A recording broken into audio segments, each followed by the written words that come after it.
एक महत्त्वाची बातमी समोर येते। शरद पवारांची तब्येत अचानक बिघडलेली आहे। शरद पवारांना उपचारासाठी बारामतीहून पुण्याला आणण्यात आले।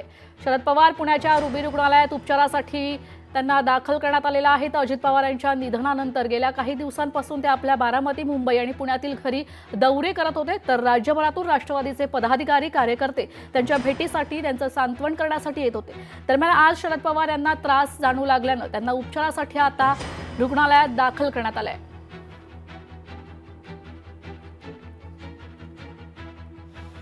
अजित पवारांच्या निधनानंतर गेल्या काही दिवसांपासून बारामती, मुंबई असा पुण्यातील घरी दौरा असे शरद पवारांचे दौरे सुरू होते। तर राज्यभरातून राष्ट्रवादीचे पदाधिकारी, कार्यकर्ते त्यांच्या भेटीसाठी, सांत्वनपर भेटीसाठी त्यांना भेट देण्यासाठी त्यांच्या घरी येत होते। तर आज अचानक शरद पवार यांना त्रास जाणवू लागल्यानं त्यांना उपचारासाठी दाखल करण्यात आले।